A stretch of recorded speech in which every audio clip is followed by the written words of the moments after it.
Hello and welcome to my channel. The name's Marco, and here I'm working on a series of videos called Men versus Women, where I talk about relationship stuff. So on my internal search for topics, I talked with a friend and he mentioned how fascinated he was with the way me and my wife approached our life together. So I thought, well, that's the topic for my next video, and here we are. The video is basically about how two people start a relationship together with, all the different expectations and issues we bring together and how to overcome them from the start so they do not embitter your relationship in the long run and in the long term. When you see older couples, usually they will use words like reasonably happy. You just swallow it. You strive for peace in the home, and reasonably happy really never was my thing. I'm a bit of an all or nothing guy. So before we dive in, please like and subscribe for both the YouTube logarithm and my self-esteem. Now, where were we? When we come together with our significant other at the start of a relationship and we want to make a go at something lasting and serious and worthwhile, truly, we generally are quite passionate about it. It's not usually expected it to be a logical period of our time together.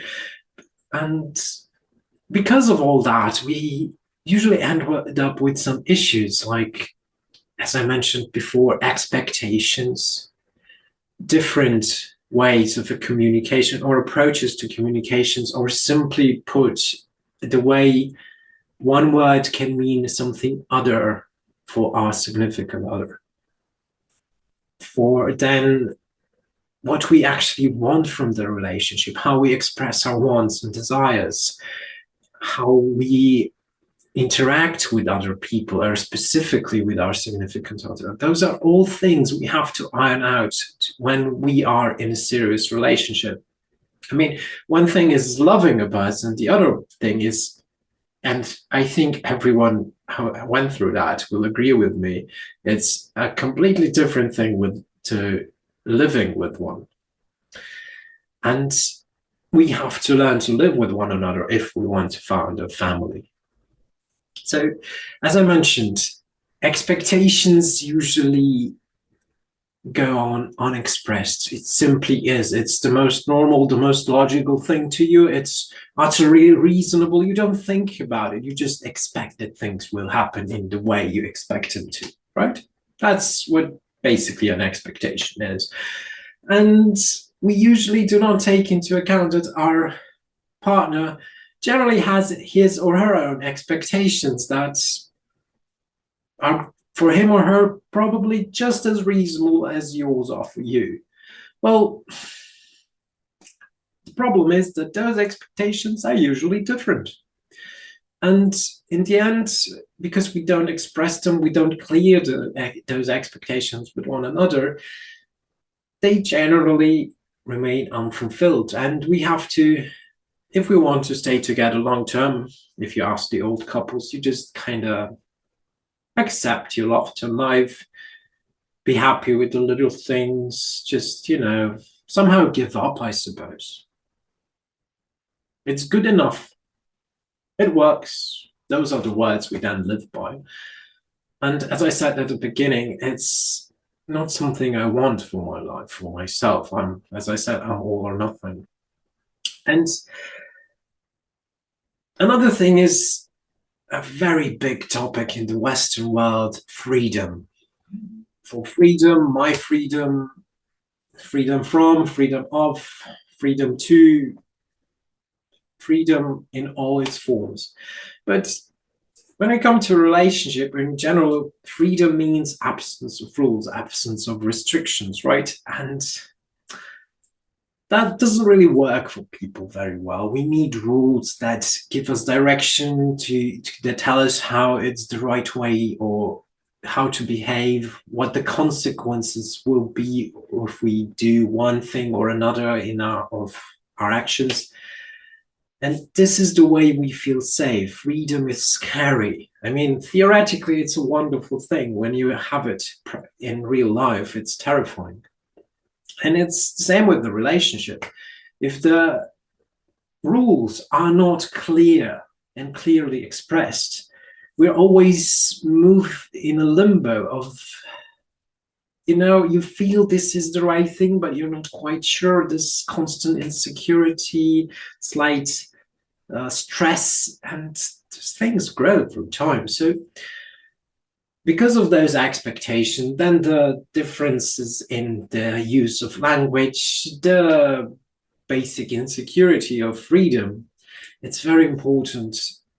And this, I speak from my personal experience, to set ground rules at the early stages of your relationship. I mean, when you just come together and you decide, do you want to be my girlfriend? Will you go out with me? Or would you like to be an item with me? Whatever you said, doesn't matter. But you can just say, or I'll just say what I did. I told my then 5-minute-old girlfriend, oh, okay, she was a bit older than that, but our relationship was 5 minutes old. So I said, look, for me, the most important thing in the relationship is trust. If I can't trust you, I can't be with you. And she agreed, acknowledged that, accepted it, and we stuck to it. And we never broke each other's trust. And so we are still together. And so she told me her ground rules, or her bottom line, so to speak. And then we went from there. We had fights, and it was bad, but we started working out ways to minimize the damage. And to, the licking your period where you lick your wounds in a corner, the vibe is awkward, you feel like terrible. And that period usually has way too long for most relationships, and we worked out ways to shorten it as much as possible. So from 1-2 days, we shortened it to 30 minutes up to an hour. Wow, that's a long one now, an hour. See, we clearly expressed to each other that for instance, I made it clear to my wife that she is my number one. And I don't mean that just in terms of the one woman for me and all that I don't have them, I'm loyal just to her. I meant it in the terms of priorities. Our relationship is my number one priority. Everything else is below it in importance. It's subject to it. So I will do everything in my power to ensure that the relationship succeeds. It's the whole point of everything for me. So when I shout at her or I'm mad and something happens, I don't do it because I want to hurt her specifically or punish her in whatever way. I just had to get it off my shoulders or get it out of my head. And she listened, and vice versa. When she shouted, I listened, because it's an awesome thing if your significant other shouts at you and you listen, because usually things come out that you need to fix in your relationship and they were never said or mentioned before, but it was something that has been bothering you or your wife or spouse or partner for ages, and we just did not become aware of it. It was just something that was digging inside of us. So listen, you can fix it afterwards. It's good for your long-term well-being in terms of the relationship. And another thing, we found a word, I said something, it was misunderstood, and instead of being angry, okay, we asked questions. What did you hear? What did you understand? What did I say? How did you take it?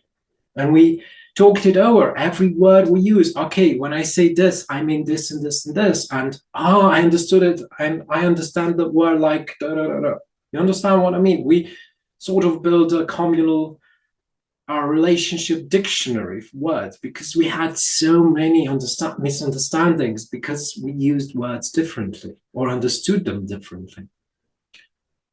And then another rule we set, which I warmly recommend to everyone: never go to bed angry, because it's just, you sleep badly and it's harder to fix the problem the day after. I mean, we say we'll sleep on it, but it's more about suggestion or something, some big decisions, yes. But anger or negative emotions, they're best to getting them out immediately. It's more painful, yes, but in the long term, it's much healthier. And I also speak from personal experience about that one. And we also talked about our expectations, what I wanted from the relationship. Every chance we had, every time something popped out, we talked about what we expect, what we want, what we need, and what we desire. It's very important that we express those things clearly so our partner understands. So there's no room for disappointment, dejection, for feeling misunderstood or ignored. Because it's also important that we separate needs and wants. For instance, when I came from work, I was exhausted, stressed out, and I needed time to cool down, to relax, to turn off my brain. And just peace and quiet, just leave me be. And I explained it to my wife. She did not understand it because at the beginning, she was constantly talking about some inane thing because she wanted and needed my attention. And I just was not feeling well enough to provide the attention she required. So she felt hurt and ignored, and I felt stressed because she did not get my peace. So we talked about it. And so she started respecting my 1-2 hours of peace and quiet. And afterwards, I gave her all the attention she needed. And so both our needs were fulfilled without stressing our relationship, or just, one without any sacrifice. Okay, she sacrificed 2 hours, but she got 6 in return, or 4, depending on the day. And once we can compromise always, and also desires that we can compromise, but needs, there is no compromise. We just have to live and accept them. So if you want to live with each other, you have to take in account the needs of the other and always respect them. As I've been saying through the entire video, express your expectations clearly, think about them, and talk it over with your partner. So they can be either realized if they're reasonable and welcome, or removed if they're unreasonable and damaging to your relationship. And set up ground rules as early in your relationship as you possibly can. If you've been together and you still for years and you still don't have ground rules, you can still do that now, but just spare yourself the headaches and the pain. So I wish you full success in your life together and a wonderful day. Till next time.